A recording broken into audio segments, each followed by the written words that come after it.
Welcome to the Act Out Podcast. I'm your host, Adam Tomlin. Today's guest is the host of the Rural Root Podcast, John Peace. Let's roll the tape. Hey, John, how's it going, man? Nice, good for a Monday morning. Trust me. I had told you earlier I have a 2-year-old son, and he woke me up at I think like 3:30 this morning. So it's basically the middle of the afternoon for me. Like this is about as primed as I'm going to get. Well, let me tell you, I have a 2-year-old grandson, and then of course I got a about 8-9-month-old grandson. But the 2-year-old, and trust me, it's a lot easier being grandpa than it is dad because I get to keep them and then give them back, and you got to deal with that early in the morning. You load them up with sugar and like, all right, back to mom and dad. Yeah, I am familiar with your work. Yeah, it must be just a granddad thing. Yes. So I take your family kind of lives in your area. Oh yeah, we pretty much all live on our old family dairy farm, and we quit milking cows in 1998. But we grew up dairy farming, small dairy. By today's standards, back in the day, it was considered big. We milked about 100 to 115 cows. Oh dang! So we in a little area in deep Southwest Virginia, Wise County. Now we're up in the coal fields. Okay. And my home county has just a little bit of agriculture in one little tip of it called Powell Valley. So, and that's where some dairy farms were and all that. But now we're real close to what used to be the Burley Tobacco Belt in Southwest Virginia, just a little bit further west and south of us. And we raised some Burley tobacco also back in the day. What is Burley tobacco? Is that like a specific brand for one tobacco? It's a type. You had different types of tobacco, like towards south side, all towards you get into your Tidewater area. It was flue cured tobacco. It was a different breed of tobacco. Flue cured, they actually heated it and all that. Burley tobacco was what was pretty much in the mountain Appalachian range, and that we hung it in tobacco barns to cure. You didn't have to heat it, and there were different tobacco. And back in the day, well, they still do tobacco today, but not the way it used to be. There was different types of tobacco for different uses, like for dipping tobacco or chewing tobacco. There was a different kind of tobacco used for that. Cigars, a lot of the Burley, the big leaf was used on the outside. So anyway, that's the history of tobacco. Well, it's kind of funny, man. So I grew up in Cartersville, Georgia. Mm-hmm.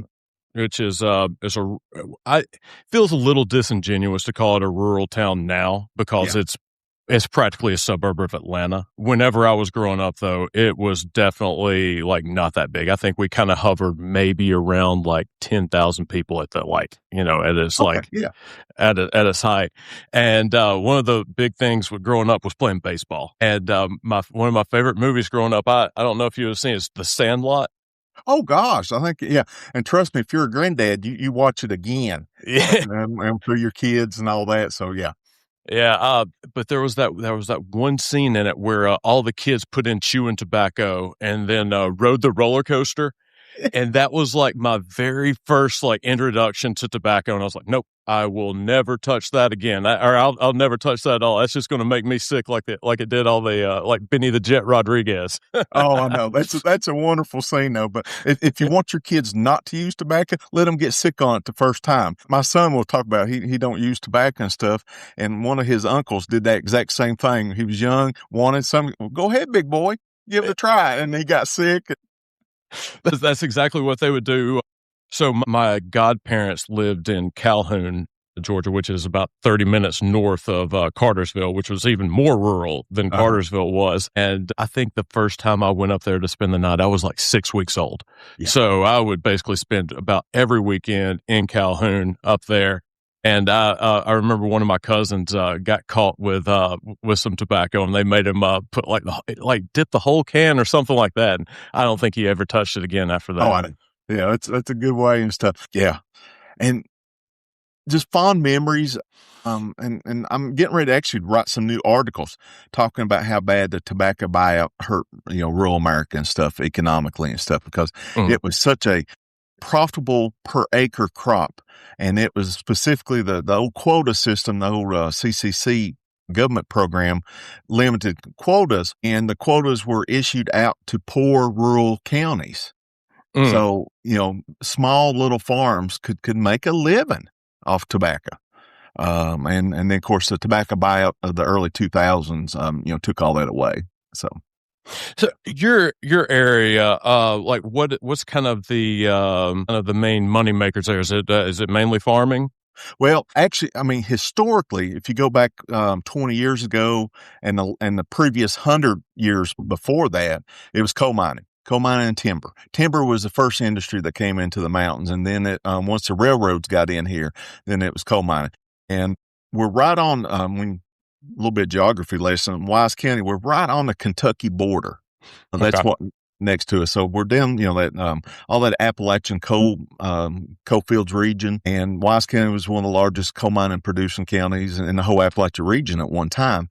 And a little bit of our history, when that started to fade, right now the primary industry is probably government related, whether that be we have a couple state prisons, we have a federal prison, education, healthcare. Those are the primary industries now. So we went from blue collar to these other service type industries that are primary now, that we see now. What's the like population around that area? Okay, now Wise County, we're not really that real rural area where some surrounding counties are like at 15 to 25,000 population in county. We're sitting probably somewhere between 40 and 42,000. Okay. 45. But now back in the 50s, we were probably pushing 60,000 at the peak of coal production, when you just need all that labor. And then, the coal business needed less labor. A lot of it was technology, mechanization, just needed less workers. So that happened throughout my lifetime. And then, of course, now just the price of coal has just gotten so cheap for the expense of mining coal here.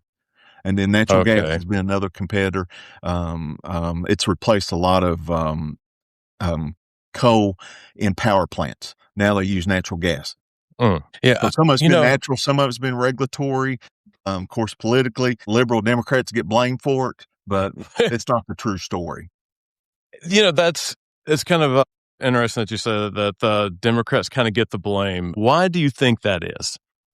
I just wrote an article talking about when anger found its audience in rural America, and I'll send you the link to it and stuff.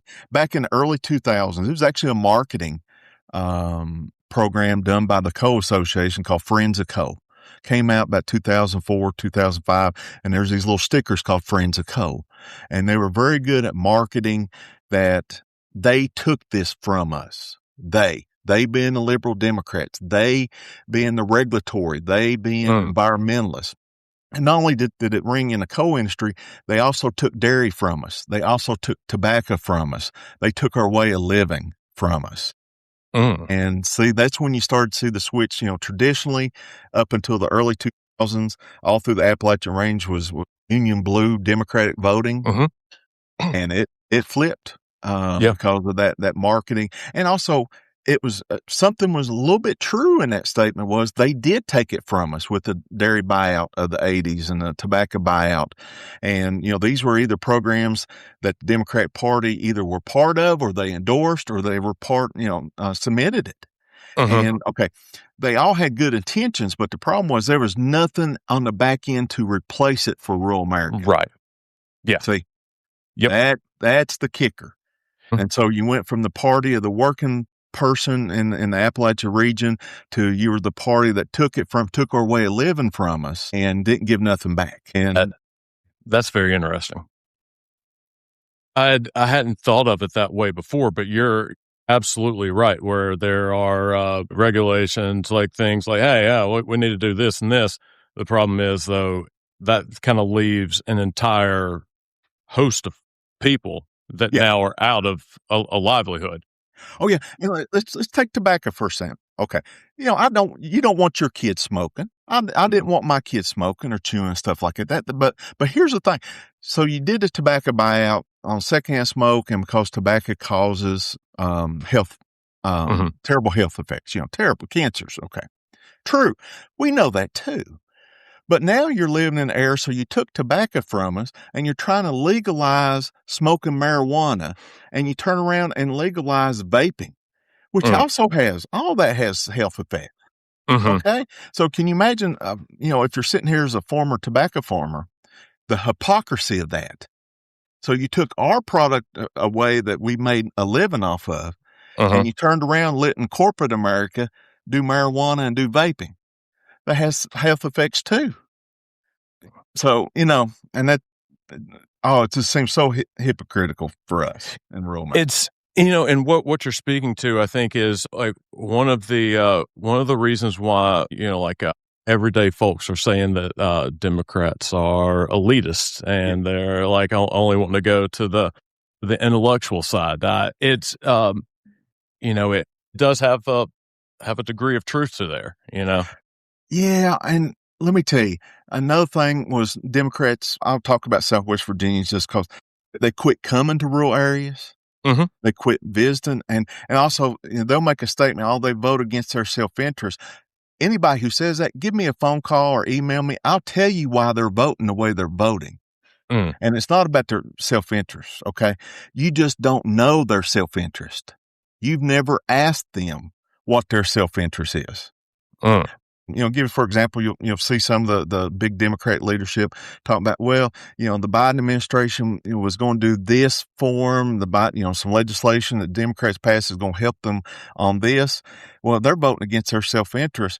But if you ask that person who's voting Republican, voting MAGA, they're voting for totally different reasons that you're not giving them. So just ask them. That's all I had. It's not brain surgery. It's not rocket science. I was trying to think back, and like my very first time that I can think about, like kind of being a part of the political process, it was the 1994 gubernatorial election in Georgia, and our class did a mock election. Yeah. And there was Zell Miller versus Guy Milner. Those were the two names. And I remember I got to pick which candidate I wanted to be, and my friend got to, my friend was going to be the other one. And so, of course, naturally, I was like, well, the coolest name there is Zell, so I'm going to be Zell Miller. I wish I could say that was the last time I picked a candidate based on how cool their name was, but I mean, Barack Obama is a really cool name in my defense. Oh, I know. You remember it, good or bad. But anyway, so I remember going home and I was so excited, and I told my parents, I was like, I'm going to get to be Zell Miller for the election. He's a Democrat. And I was like, I thought that like I had basically dishonored my family and brought shame on them. That was like one of the first times I was like, nope, we are a Republican family, and we are Republican because we love America and we love freedom. And that was like America, freedom, Republic. That was all there was to it. And so even to like have like any kind of a democratic sentiment was like very taboo. Yeah. Growing up. And that was just what I had grown up in. I don't know though where that started. To a certain extent, growing up conservative, studied Reagan a lot. And one of the Reagan kids. Oh my God, I loved his speeches. He was a great communicator. Almost like that'd be a good nickname or something. His speechwriter used to be a 5th grade English teacher. Really? Yep. That I did not know that. And think about it. And this doesn't make whoever loves his speeches, that's not talking down to him. But see, the great communicator was he could get in the cliches. He was so good at them. And of course, he'd spent his whole career as an actor doing that, speaking on TV. He had his little gonzo TV show back in the 50s or 60s.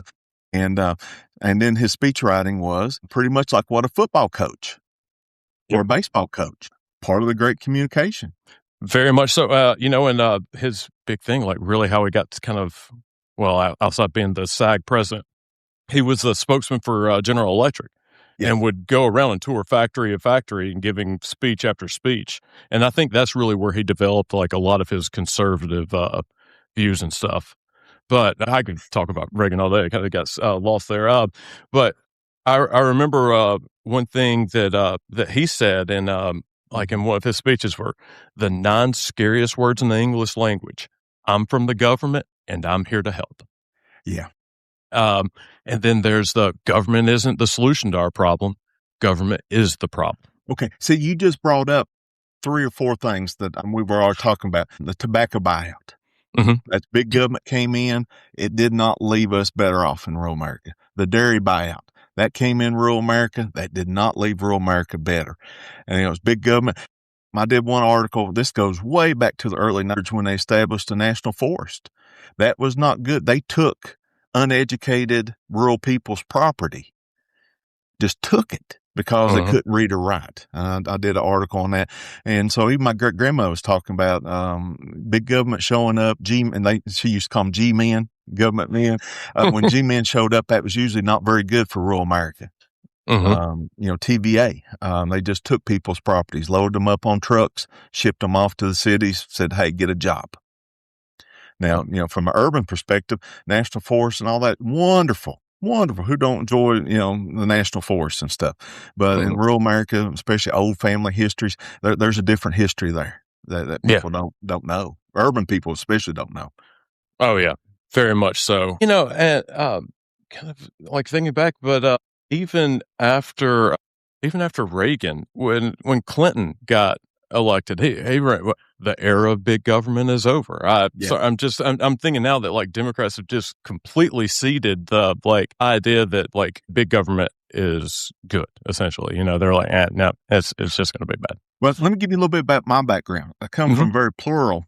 My mom's side of the family were Union Blue Democrats. Okay. My dad's side of the family was just like your family. Hardcore Republican, but conservative Republicans. Okay. Didn't want government, balanced budget, fiscal responsibility and stuff. So, I grew up with, and I could consider myself a moderate Democrat. I was elected as a moderate Democrat years ago. The reason why I can relate to both sides is I live in that world personally, family, my church and everything else where, now I'm the minority. I mean, you take my church life and I live in a county. That voted 83% for Donald Trump this last election. The county voted 80. My hometown voted 80. I mean, that's a massive amount. Voted one way. Yeah. What is it like to be kind of that blueberry in a tomato soup? Well, now for outsiders, they'll look at, and you hear it all the time. Well, they're uneducated. They don't, they don't understand why people vote the way they vote. And they don't really understand rural America very much. Now, for me, after doing a lot of research, a lot of soul searching and stuff like that, I realize probably whatever news you watch is what you regurgitate, whether that's Fox News or if you watch CNN or you watch something else or one of the Fox surrogates. So a lot of times when I hear it, I could just hear the newscast when they're just saying exactly what they heard. And in rural America, and I've written several articles about it. If you know the Barn Raiser online magazine and stuff, they've written about so much of rural America is a news desert. And I'm going to give you what I'm working on right now for Barn Raiser. Okay. I'm going to give you a local example, but this local example plays in Kansas, plays in Idaho, plays in rural Alabama. Okay. We've had some budget problems, overspending locally at the county level and stuff, and they're looking at about an $8 million budget shortfall for various reasons, and that's not the point. But anyway, they were looking at historical tax increases. Okay, you do the release. They do the public hearing release on the new tax rates and stuff. They knew this was going to be such a controversial issue. The Board of Supervisors, our local governing body, moved the meeting from the courthouse to the local high school auditorium at 6900. Okay. So they have it this past Thursday. From what I've been told, 200 to 250 people showed up. The local board, of course, they're all against raising taxes. Me too. 45 people spoke. 45. The meeting lasted somewhat like close to 4 hours, and they ended up tabling it because it was going 4 hours. But now here is the scary part. You realize that meeting, there was not one single reporter from a newspaper or TV journalist at that meeting to record and document for the press. Nothing. Yeah. And what happens is then When you've got all these people speaking at public expression, they're making accusations, some probably founded, but some probably not founded. But see, there's nothing to flush that out, so it gets on social media. So many people are just getting their local news from social media or from other people's posts. I can remember when I was on the board of supervisors, sometimes this shows you the difference in 20 years. I can remember about probably 3 different newspapers would be at our meetings. One probably a little bit more conservative than the other, one a little bit more liberal, and then we had a local newspaper. So you'd have 3 different points of view reporting on our meeting. And I can remember sitting and reading about the meeting I just attended, going, man, was this person even in the same room I was in? But that's not the point. But they recorded it and they summarized it for people.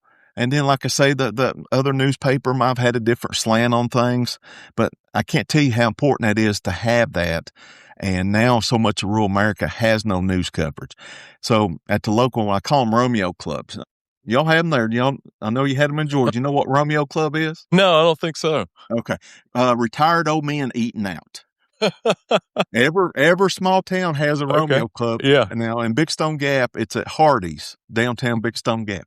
You can go there in the morning. It's that collection of retired old men eating out. And I tell people all the time, the first half of my life, if you went down there and sat with the Romeo Club, of course, politics is a big issue. But the first half of my life, they would be talking about local politics. Okay. Local town council, they're going to raise their taxes. Local county politics, or they're going to raise their property taxes, or they're spending too much money here. They're doing this. They shouldn't have hired that county minister. That was the topic of conversation. Okay. Now you go down there, it's whatever was on Fox News. Yeah. They're talking about California or New York City. So that shows you about the news desert, how much that's changed the dynamic in the social conversation. What extent do you think the nationalization of politics has to do with the people only kind of talking about the Fox News issues and stuff? Like, it seems like the Romeo clubs, they're still very much involved in on the local level, and their property taxes, that affects them more than, say, most pieces of legislation out of the federal government. Why do you think that it's no longer the case where they talk local? Well, it's like this past meeting. There's no newspaper coverage of that meeting on a tax. So the Romeo Club's not reading that. Well, guess what I read in the paper this morning? Them jokers up at the county courthouse going to raise our property tax. No, they're talking about something in San Francisco or New York City, because there's no newspaper reporting on it. When I say newspaper, I'm talking about local media too. Yeah. I'm using that as kind of a broad local media, local news coverage. It's really affected rural America. When you get all your information just from one source, you just believe that one source. There's no balance in the force. There's nobody at that table going, wait a second, I read in the paper, that ain't exactly true, Brother John. And there's no debate on that. Yeah. What do you think is kind of is there an answer for Democrats? Like, how can they even get like a foot in the door to kind of like counteract some of that? Well, first of all, it'd be nice to have a little bit of leadership at the state and local level that talked like me and sounded like me. Yeah. Yeah. And I'll be honest with you, probably, we talk about Democrats being a party of diversity and all that, and they are if you just look at skin color, but when it talks about cultures, there's no rural culture at the level of leadership and stuff. They really don't understand us because there's none of us that are at the table. So, I'm sorry, I didn't mean to cut you off there. Well, no, it made me kind of wonder, because you said that you were a moderate Democrat earlier. So, how do you think how does being a rural Democrat affect your governing philosophy? Well,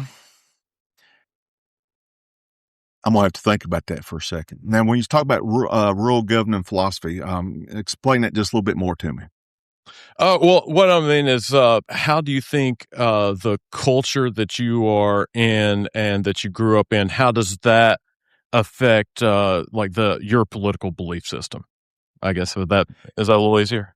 Yeah, I mean, like I say, when I'm a moderate Democrat, the way I grew up, the way my family was on this side of the family, it was Democrat. We were probably fiscally conservative. because of farming. I mean, if you're a farmer, I come from a farm family, you were always fiscally conservative because of the ups and downs. And then we were just socially liberal. Okay. So we always believed in that kind of union mentality that if you fall on hard times, the government should be there to help you out and everything. And, right now, the Medicaid cuts that are coming our way from the big, beautiful bill, I mean, they are going to be devastating for rural America as far as healthcare. Yeah. And the thing about it was, the Medicaid cuts don't happen till after the midterm elections, but it's already been voted and approved on. And the tax cuts for the ultra rich have already happened. So now you're seeing the big deficits and stuff. And it's going to be tough. It's going to be tough on rural America because that is probably the one social program from the federal level that helps rural America more than anything is Medicaid. Healthcare. Yeah. You couldn't cut a worse program. When I wouldn't say you couldn't cut a program that would hurt rural America worse than you did with Medicaid. And I'm gonna quote a buddy of mine who's been elected 9 times as a Democrat.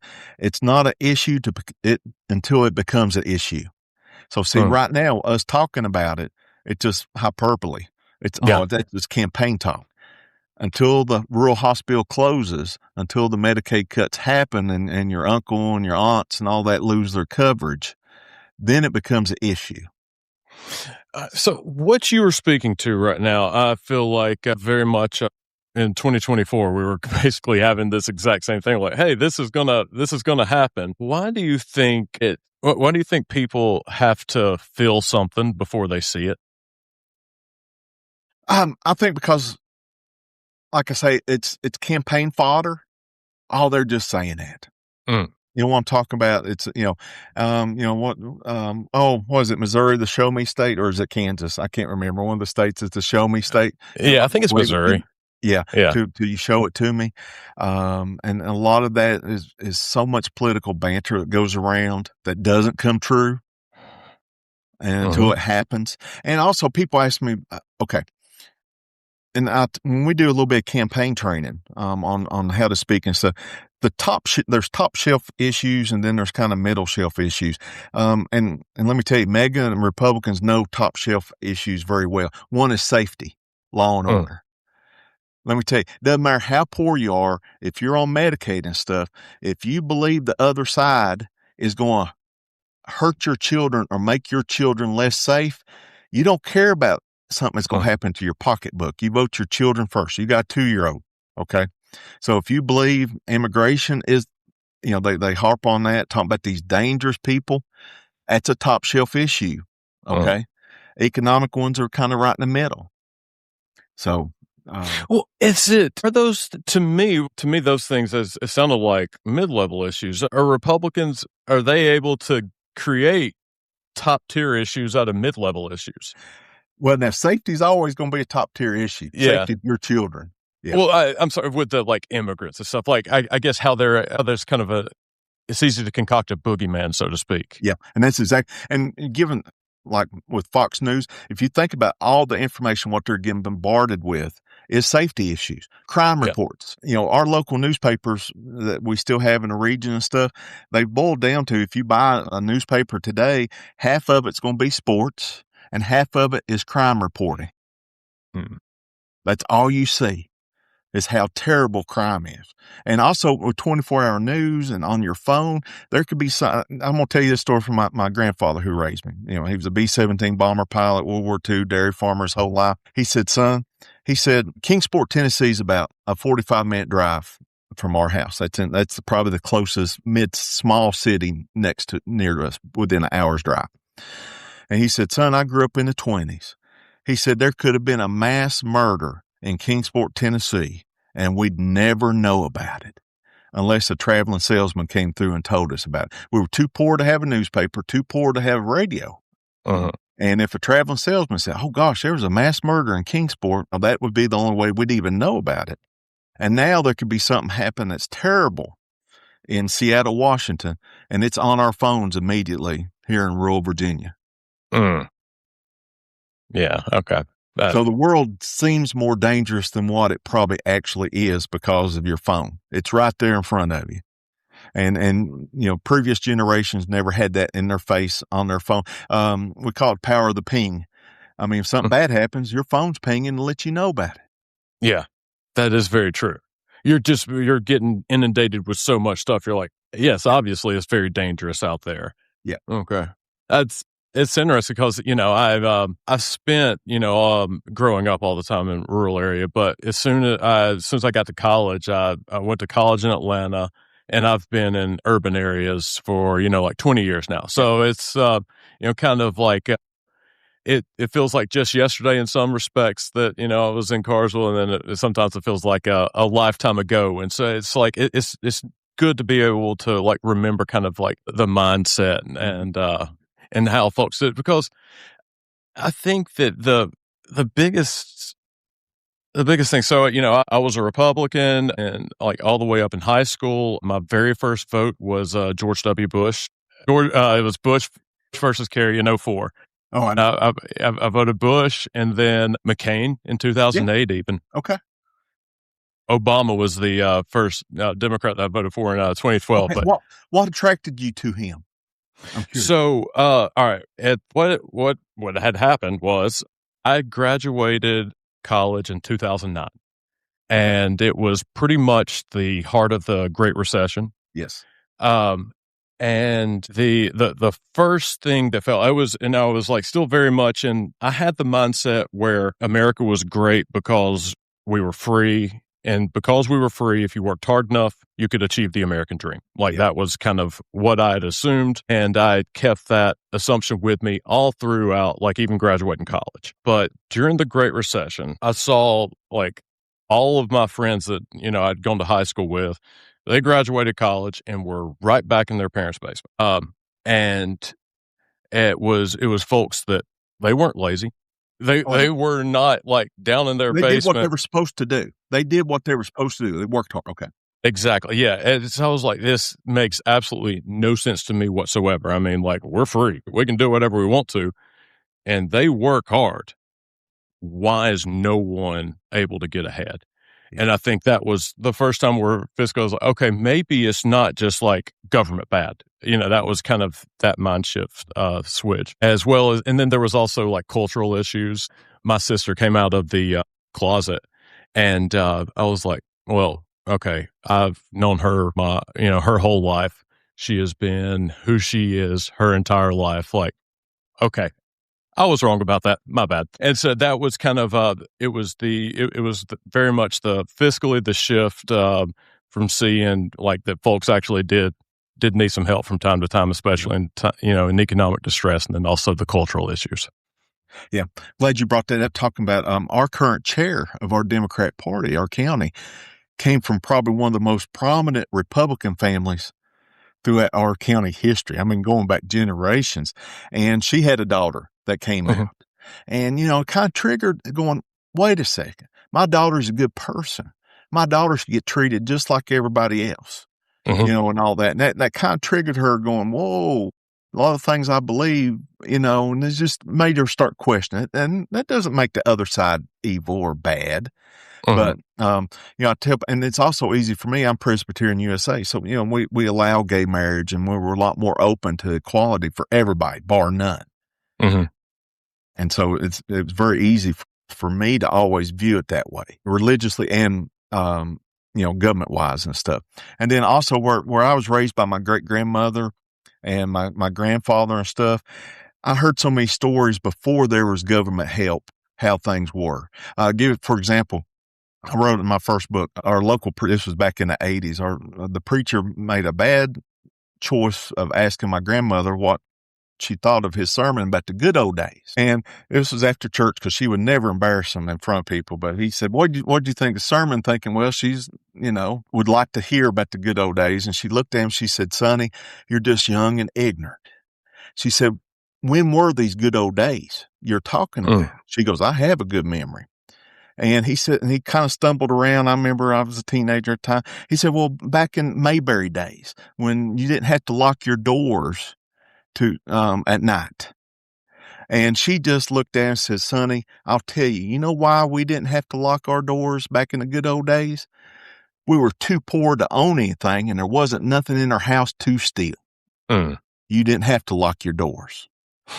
And so anyway, so when you grew up with that, I kind of realized, hey, before there was government intervention on labor laws, before allowing labor unions and stuff. And I got my union shirt on today, and I'm a member of the National Writers Union, and I believe in unions, labor, because that's the balance in a capitalistic society for corporations and labor. That's the balance I like to see.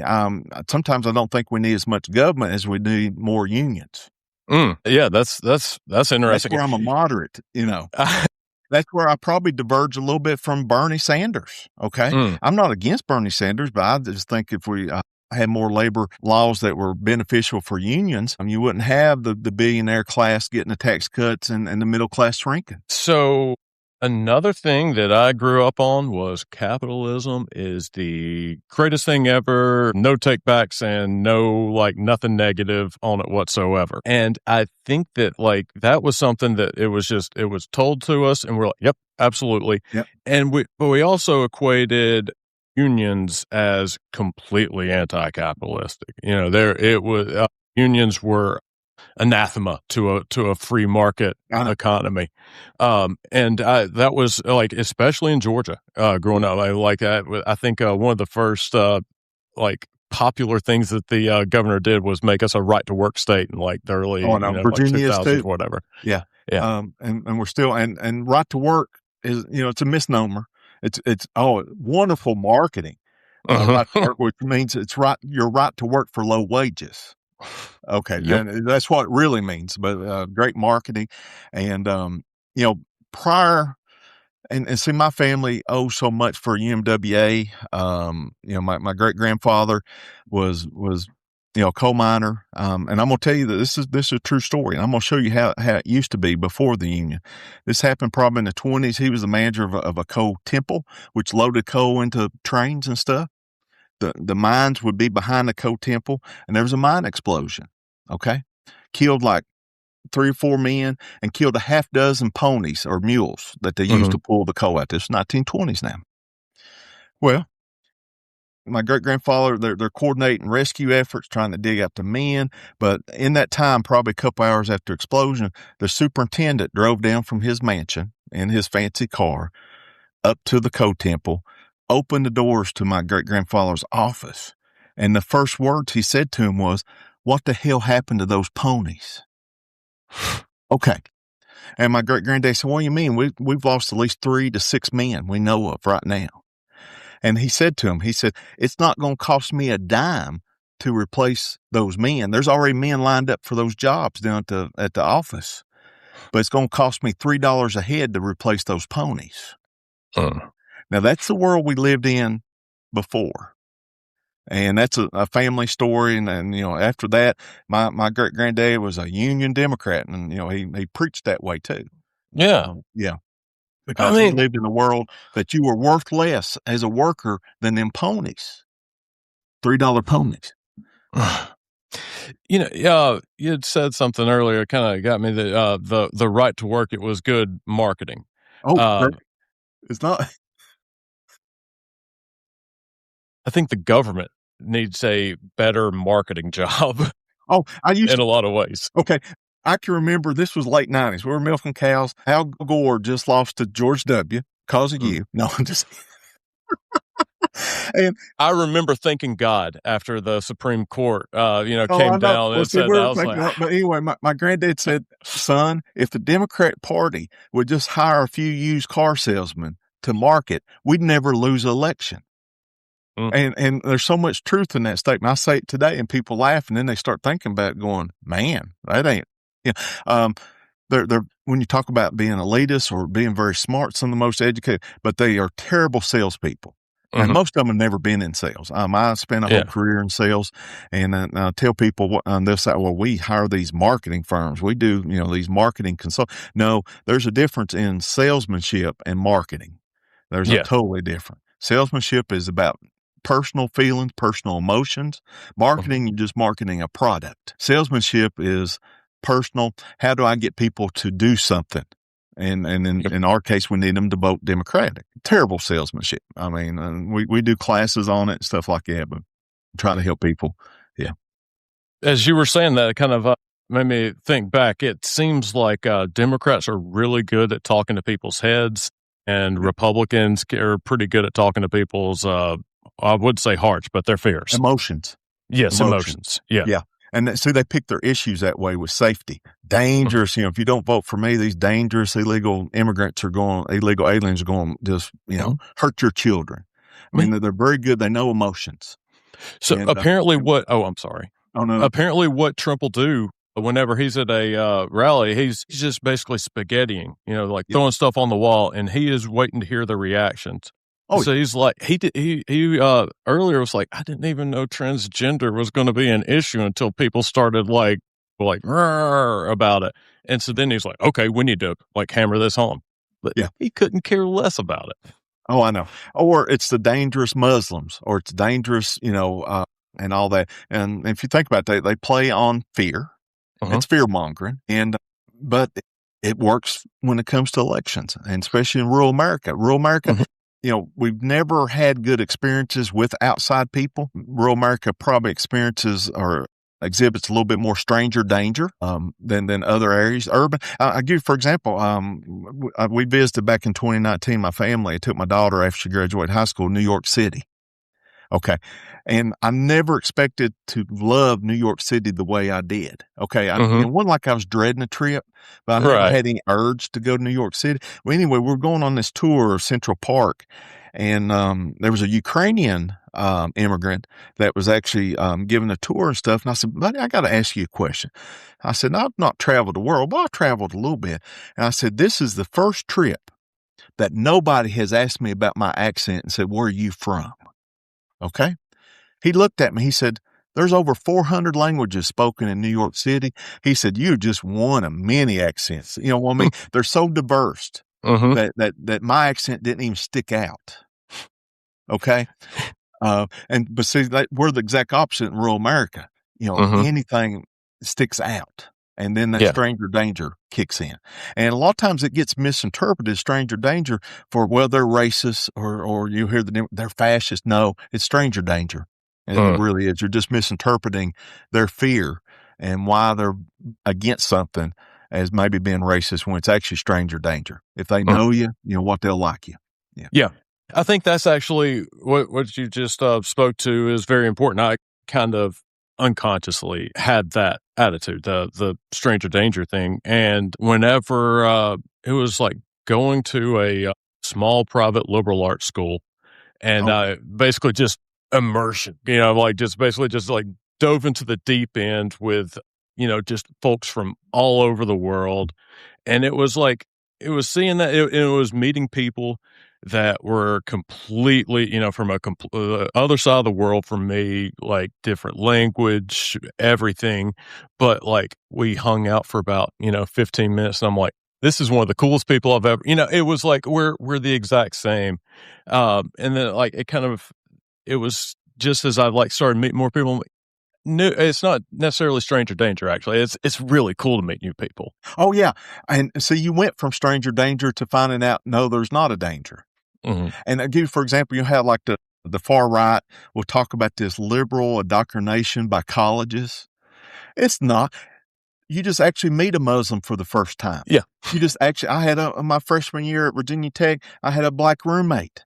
Now we had some black, but I didn't have that close relationship as having a roommate for a whole year. And I can remember he looked at me one time. He said, well, I thought all you hillbillies were racist. And I told him, I said, now, buddy, then let me tell you, I dislike a lot more white people than I do black people. And I told him that it wasn't as bad as what you think. And statistically, we're not. I mean, if you look at some research and stuff, but it is that stranger danger that plays into our politics, plays into our perception of outside people looking at rural America. What do you think it is that there is that kind of stranger danger mentality? Well, a little bit of it goes back, my family's history. I write about a lot of government program. It's never been a good case. You had the outside coal companies come in and exploit us. You had outside government come in and exploit us. You had, it just strangers were never ever bringing good news or tidings or gifts. Now they might have presented it that way, but they were really taking something from us. They were going to exploit us for our labor and exploit us for our resources. Okay. And think about that. That's too bad. It don't matter whether you're rural Kansas or rural wherever. And, so yeah. Well, if that's your experience, it's really easy to associate change as bad. Oh, yeah. So it makes sense to the kind of the feeling like we need to keep things where they are. It's not necessarily saying things are so great now. It's saying that what I'm feeling right now is better than the uncertainty that I may feel whenever we do something else. Yeah. And, you talk about, rural America's lost so many blue collar jobs. I'll give you, for example, like NAFTA was devastating for rural America. Now, hey, there was urban areas that NAFTA was great for, but none of that translated to rural America. We lost our little sewing factory jobs. We lost our small manufacturing jobs and stuff. And there was nothing that replaced it.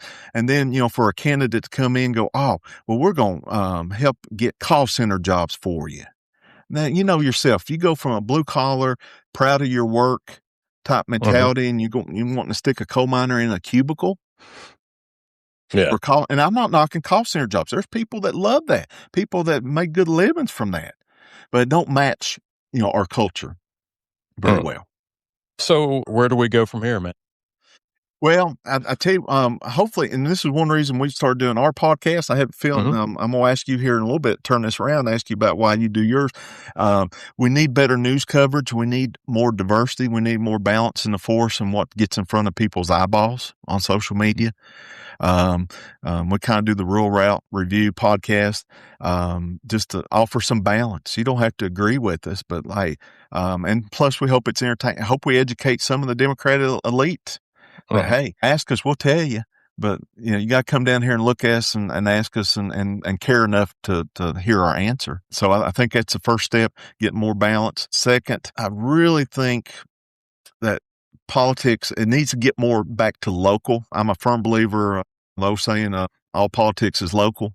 And we need to get back to that, quit worrying about what they're doing in San Francisco. That's their business. And I grew up in that, farming community where they ain't none of your business. I heard that. And, I don't really care what they do in New York City. I care about what they do in my hometown.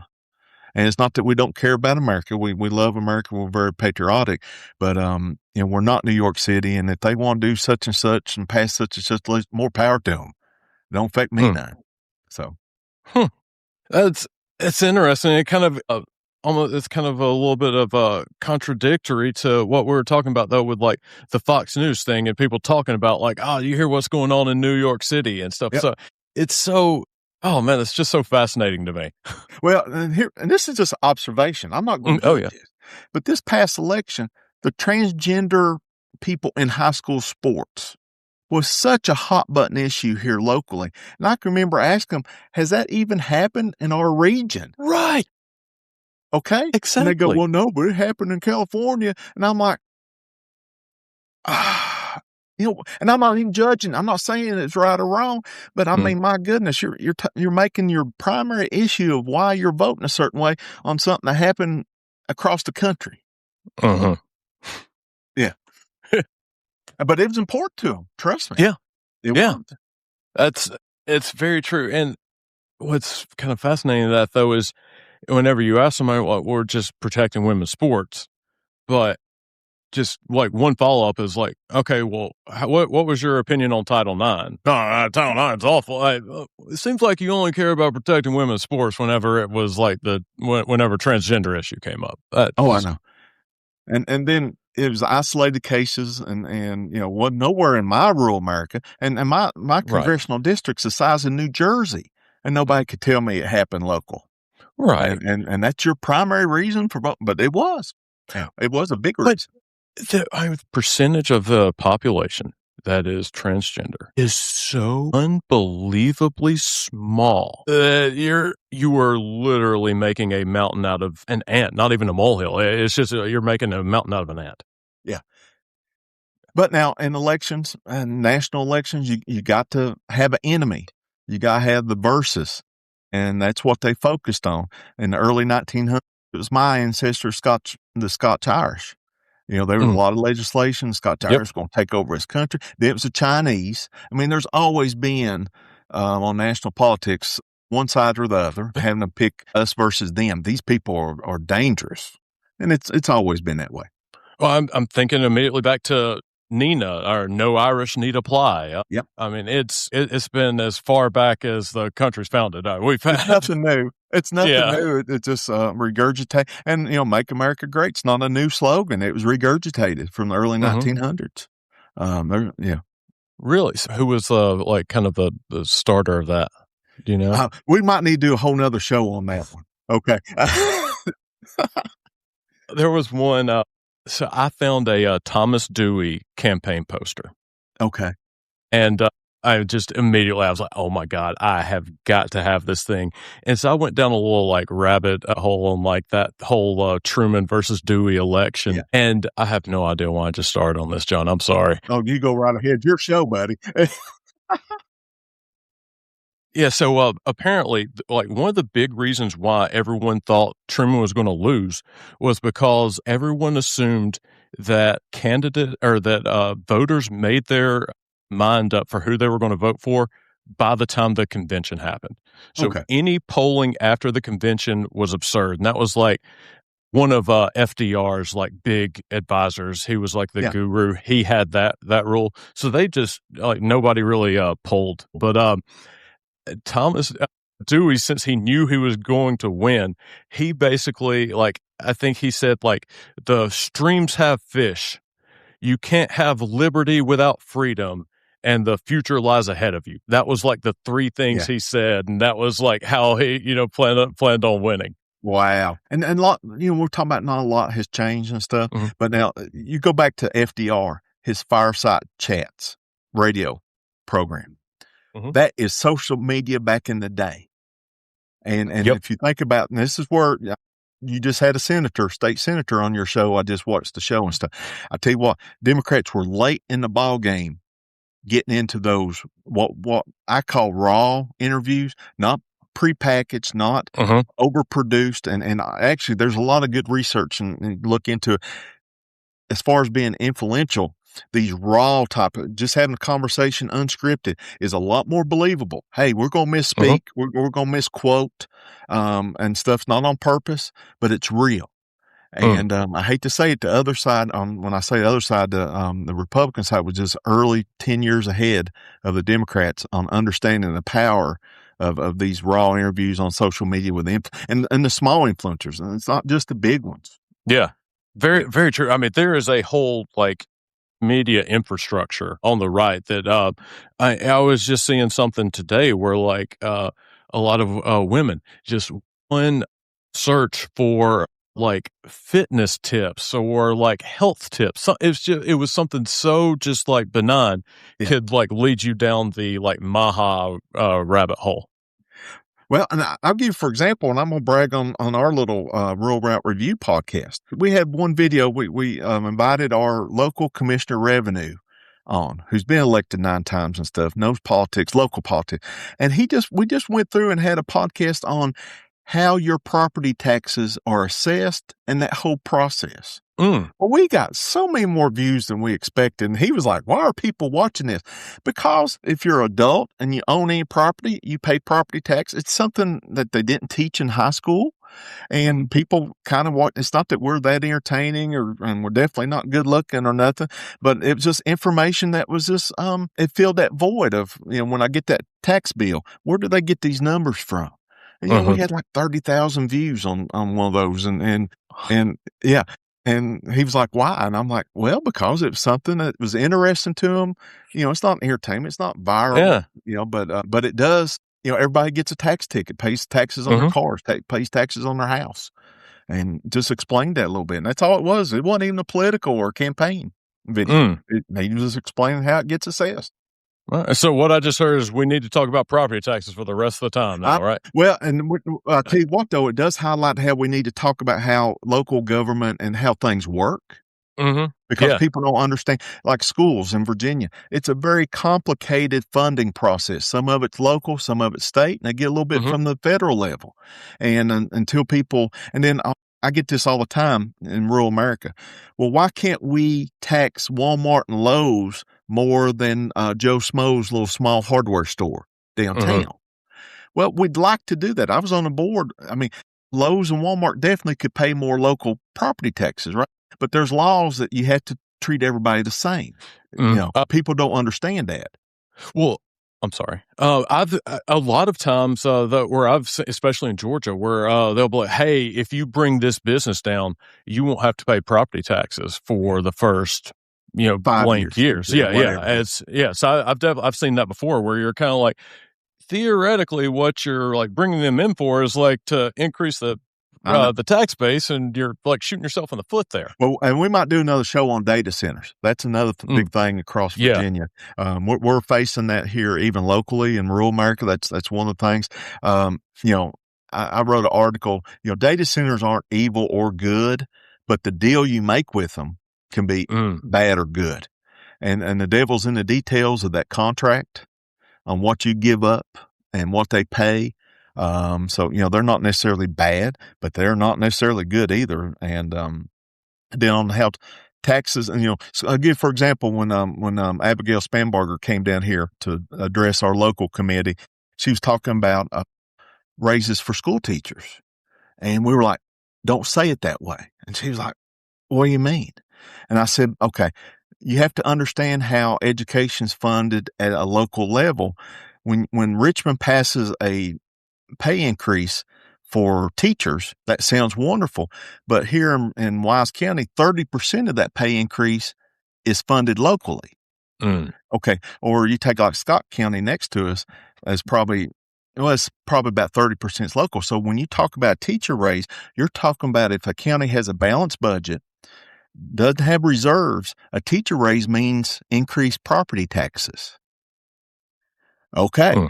And see, Democrats don't understand, well, who's against teacher raises? Well, we are for it, but what rural America hears, you're going to raise my property taxes on my farm or on my house to pay for that. And it does.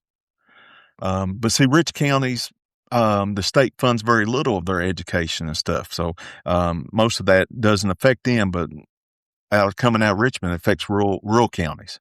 That is okay. So I did not realize. I assumed that it would be pretty much the same, depending on where For you example, in Wise County, I'm averaging. I'm right. Won't be exactly right, but Richmond pays 70% of our teachers' salaries, and the county pays 30%.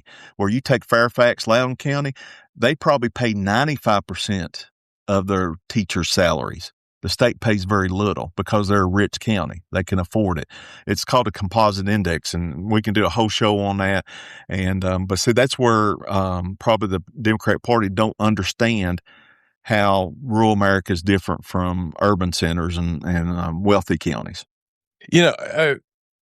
What you keep bringing up, and I'm like, oh my, it's blowing my mind. But the thing is, it shouldn't be blowing my mind. I should have been, there listening a lot sooner than I have. Yeah, and that's not a popular thing. It's also kind of complicated. It's not something you can kind of campaign on in a soundbite. Those saying it is complicated. The funding, how things get funded in local government. Same way with sheriff's departments. How they get funded. And right now, we got a big budget deficit. And this is another thing that Richmond will come out with this grant to fund so many positions to do this. But the funding only lasts 3 years or 5 years. And once that funding runs out, then it becomes the locality's responsibility to fund it. And if you're a very poor county, that's hard to do, or sometimes that's how the budgets get out of whack. They never get rid of the position, but the funding has to come local and has to come from local taxpayers. And if your local taxpayers are poor, that's a big burden.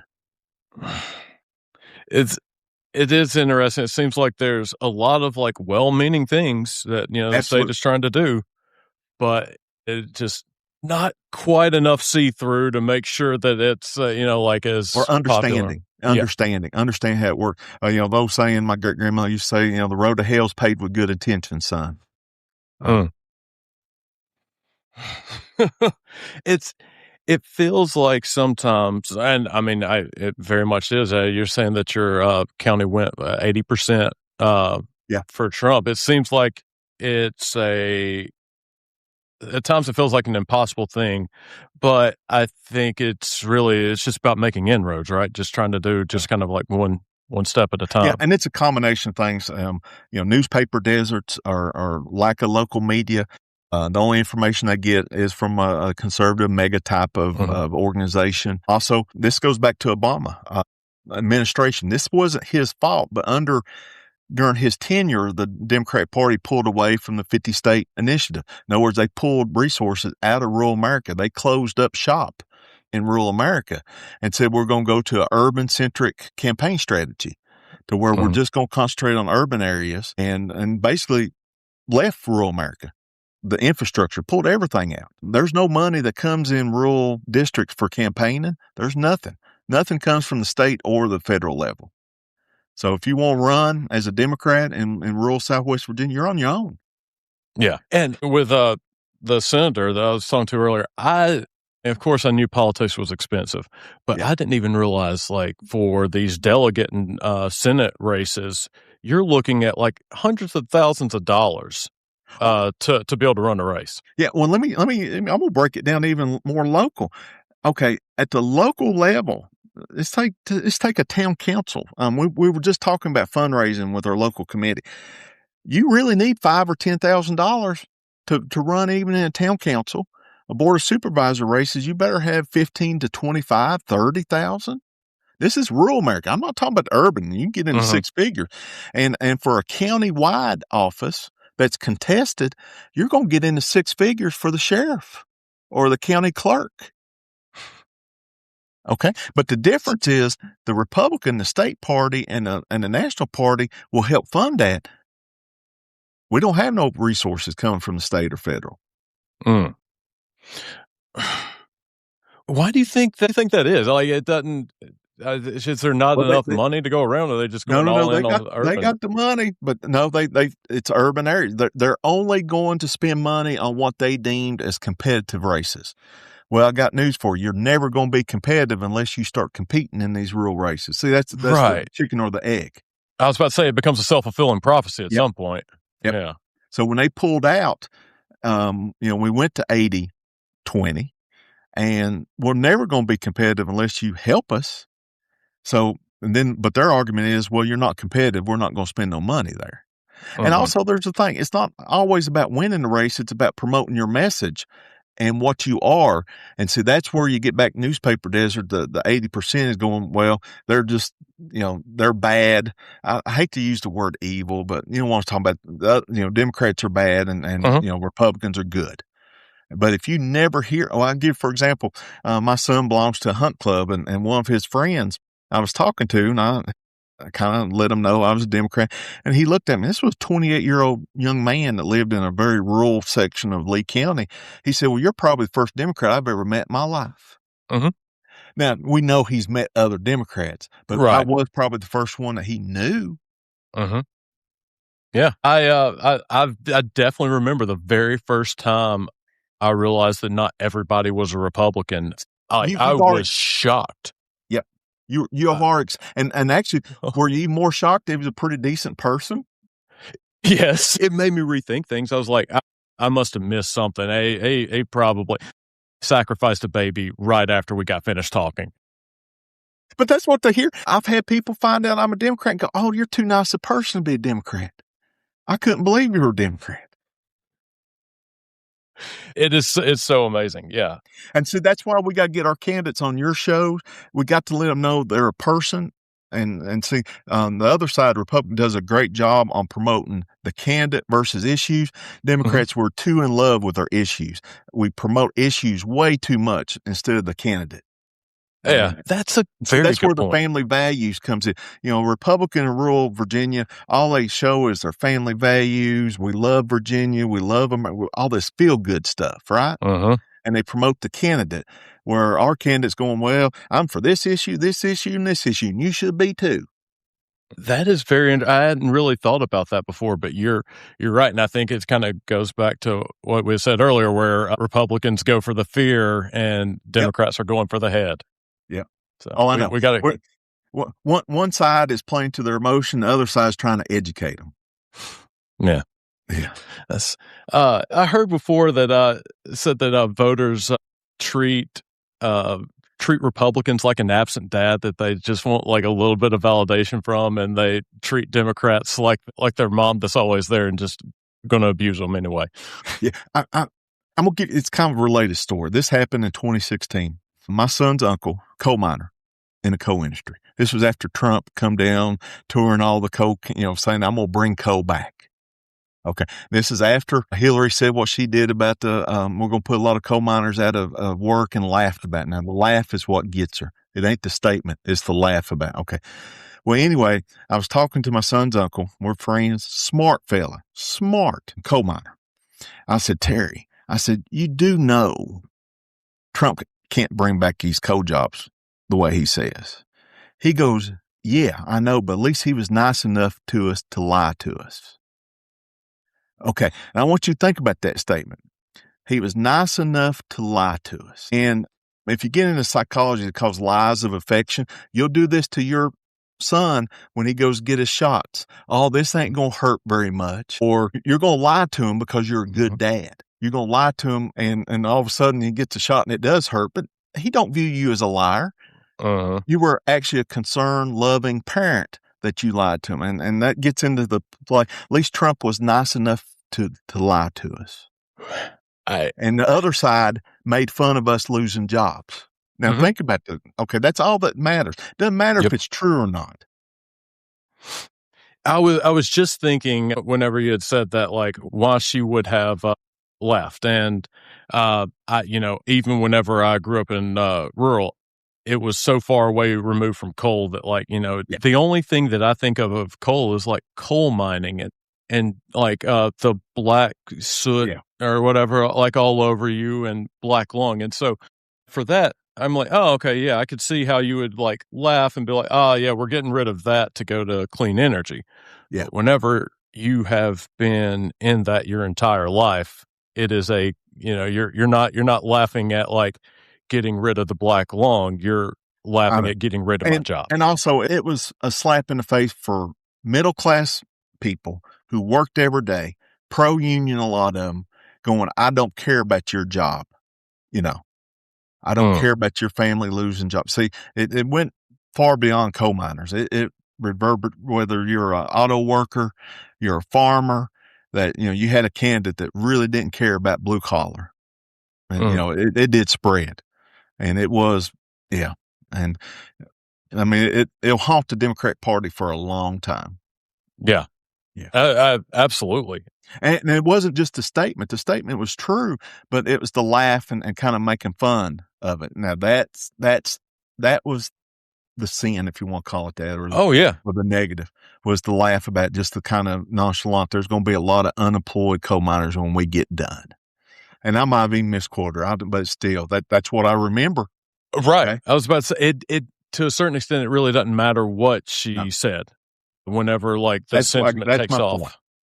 Yeah. And whether it's true or not doesn't matter. It was that feeling of, and there was the party of FDR, the party that fought for workers' rights, that cared about blue collar, cared about middle class, kind of making fun of people losing their jobs. Anyway, we got to talk about something funner. So, I mean, that's,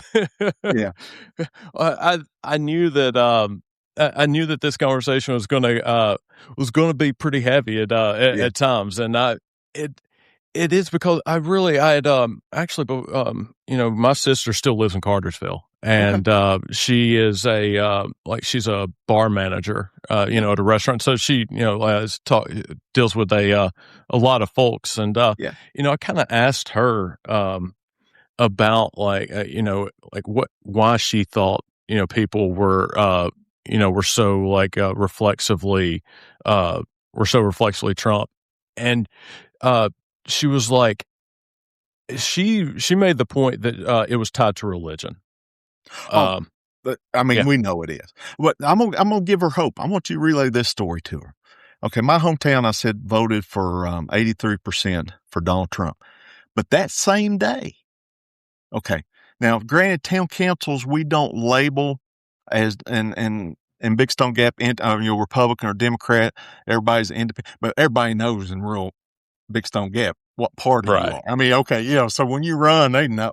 Okay, that same election day that they voted 83% for Donald Trump, that same day they walked in and reelected an openly gay Democrat to the town council and reelected my business partner for the 9th time as a Democrat.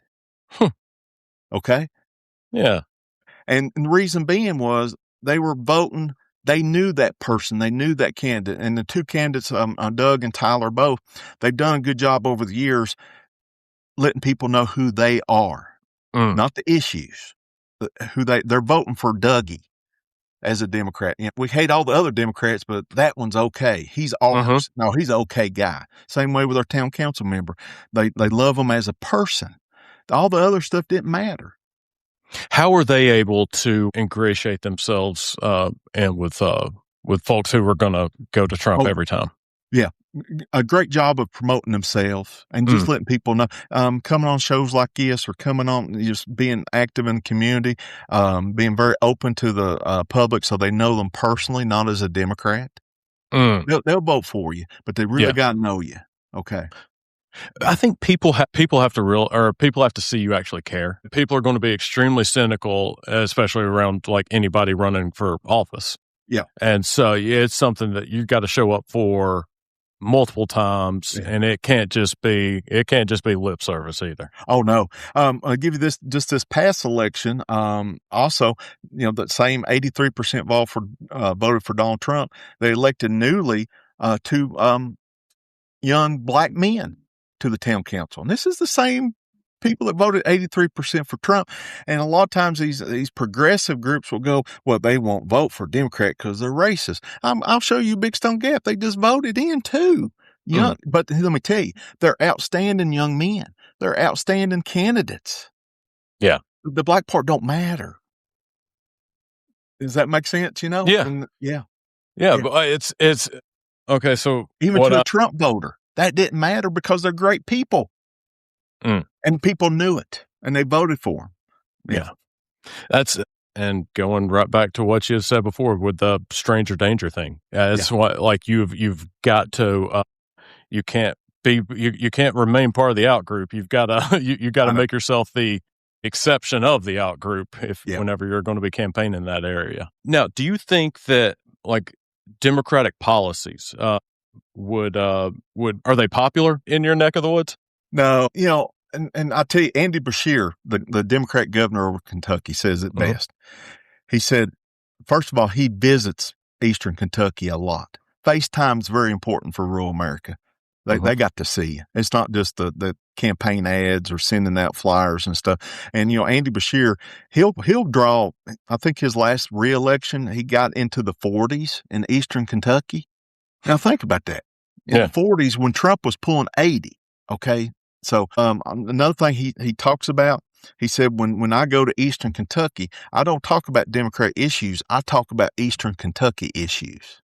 And so that's where our leadership will come down to rural America, and they're talking about Democratic issues versus rural America issues. And our issue, we want good jobs with benefits. We don't want expanded Medicare. We don't want whatever. We don't want another government program. We really just want a good job with benefits and good health insurance. Okay.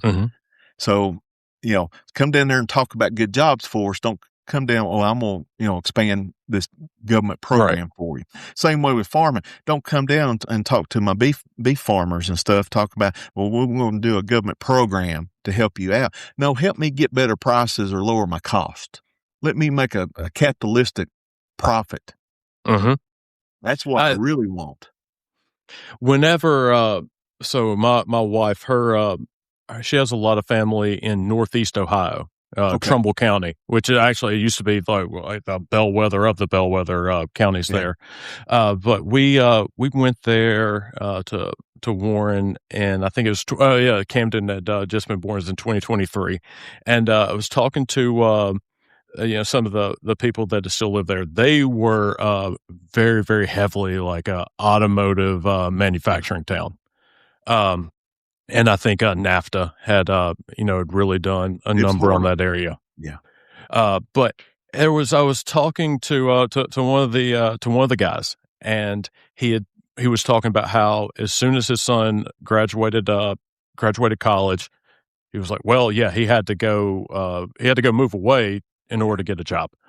And there was just this like resignation in his voice, like there was absolutely nothing here that was going to come his way. And so the only hope he had of making a living was to move several states away from me. I know. And, rural America, we've always had, certain industries we've never had a lot of, especially the white collar job. And I'm a prime example of that right now. My son went to college, but he owns a business and he's a lineman that works in the coal industry, does the electrical work, the lineman stuff. But my daughter, her degrees in psychology and counseling and stuff like that, she lives about 3 hours away because there's just so many better jobs for her, better paying jobs. And I knew that when she did that in college, that she'd probably be living away from me. And I wish there was jobs here that, especially if she has babies, I want them close to me. That's just human nature. Yeah. You understand absolutely. that, and, Democratic Party's not done a lot to offer rural America, some choices to help alleviate that situation. Just balance. All we, needs to be some balance in the force. I know we've talked about that between rural and urban. Yeah. Mm-hmm. And most Democratic policies are very urban centric. Yeah. So what are some rural policies that Democrats can kind of push forward? Oh, gosh. Well, first of all, on economic, okay. Now, this is where Trump just rang so true was, when he first ran in 2016, I think he's kind of a ban on, why is USDA in D.C. and not in ag, some big ag center and stuff? A lot of those jobs, decentralizing government and stuff, getting those out. Definitely. Also, it seems like rural America, we get the leftovers on economic development projects. They won't put, something that's very polluting in rural America, whether that be, some kind of energy plant, pipelines, dumps. That's another thing we've had here local, outside corporations want to buy up land and make it a dump for urban centric areas.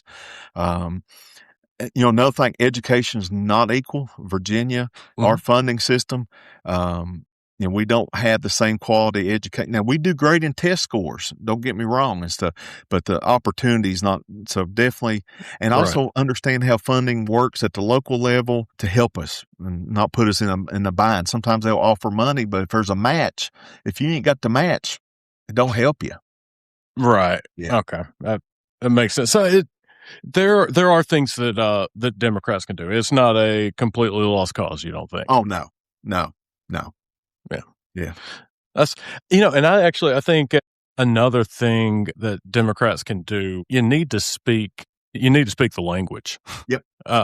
And whenever I think back in my, reddest of Republican days, the things that meant a whole lot to me were freedom and being able to have access to the American dream. That was that's all I need. Quick question for your family was guns. How important was 2A for you and your family and stuff? Okay. So, I am the black sheep of the family. I've shot a gun one time. It was a 12 gauge. And I was so young that my arm could barely reach the trigger. Okay. And whenever I shot it, it just flipped and landed on the ground, and I ran away. And so that was all I needed. I was like, no, I'm good with guns. Trying tobacco, getting sick off tobacco the first time. Exactly. You ain't gonna try it again. Yeah. But now my sister, though, loves guns. She and I think she has 2 or 3. And my dad was a police officer. Did grow up around guns. And I do remember that the Second Amendment, Yeah. you can get it from my cold dead hands. That was definitely a strong sentiment.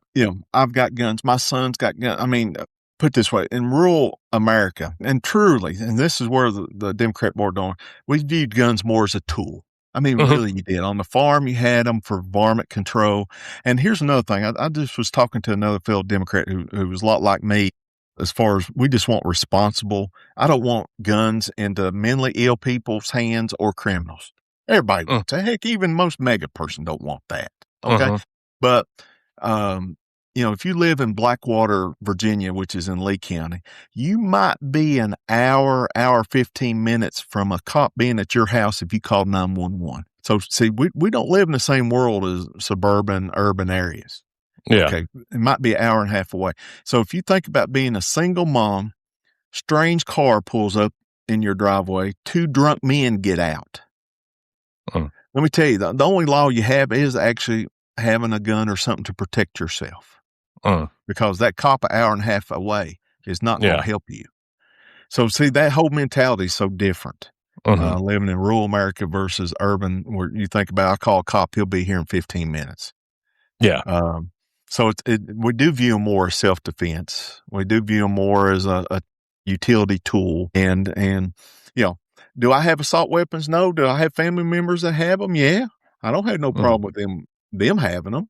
Yeah, assault weapons are one of those. I don't have them, but like I say, I got family that does, and they're responsible gun owners. They have gun safes, and that don't bother me. Yeah, but I don't want somebody that's mentally ill, having that too.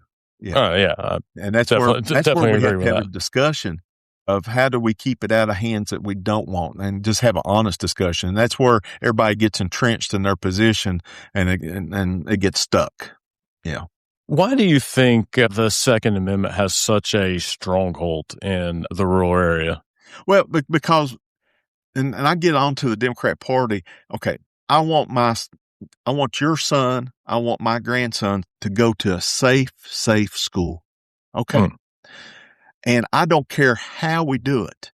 I want our schools to be safe. And just so many times the Democrat Party, well, we need gun control. It's an automatic. It's like, well, that might be part of the solution, but that's not the total solution. You know what I mean? Just have a little bit. It's a complex issue, and address it as a complex issue. Gun control is not necessarily going to make your school safer. It's going to be a combination of things. It's going to make your school safe for your child. And rural America here's, every time there's something bad happen, well, we need gun control. We need to start banning this and banning that.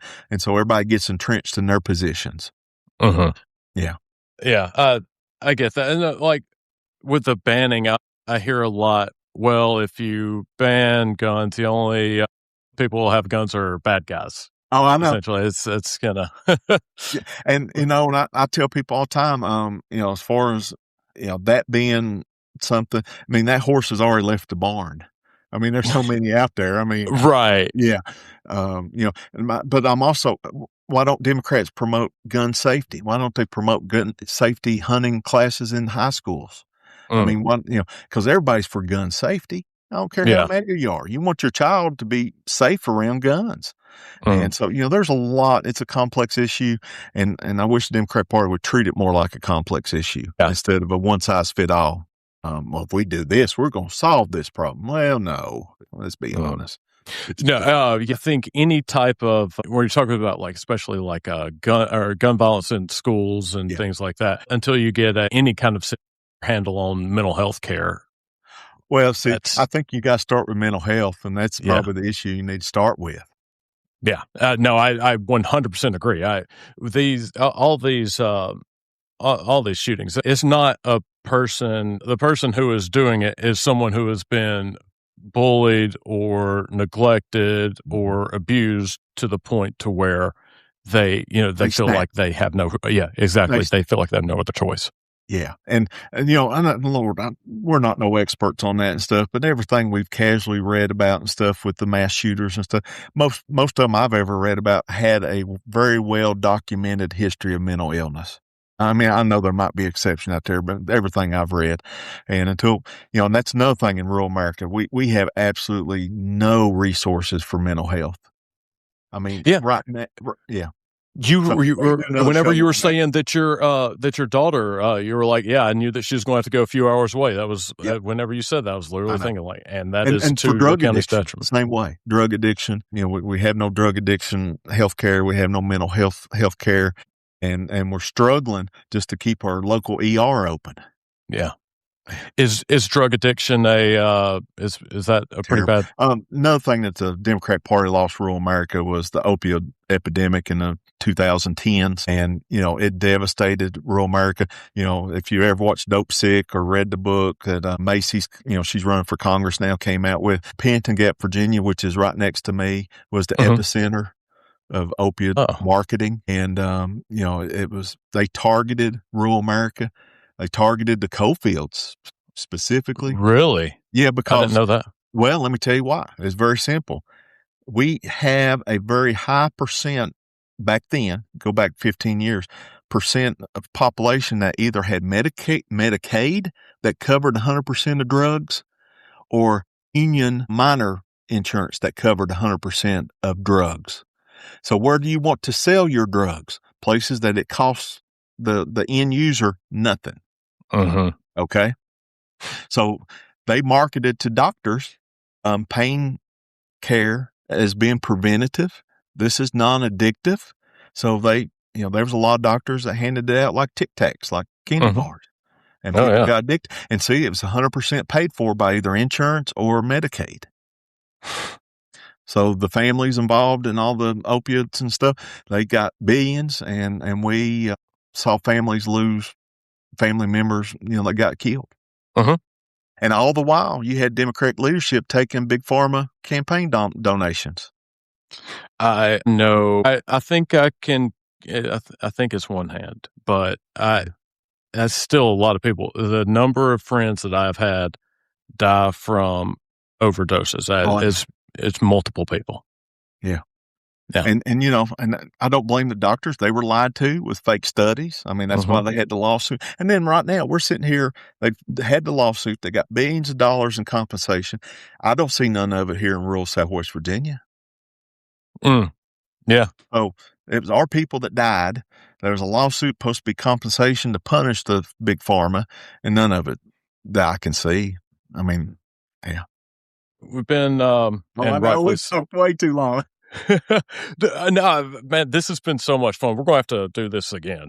Well, I'm going to pitch this to you. I hope we can maybe do some shows with some of your guests and stuff, to have that, very rural western part of the state versus the eastern part where you're at with Norfolk and stuff. And just have that dynamic. So. Oh yeah, dude, I would love to, man. Yeah, you're talking about like Candace and stuff. I love this. So yeah, absolutely, man. We got to do this again. Well, good, buddy. I sure do appreciate being on and everything, and appreciate the opportunity. Like I say, I'm sorry I rambled on too much.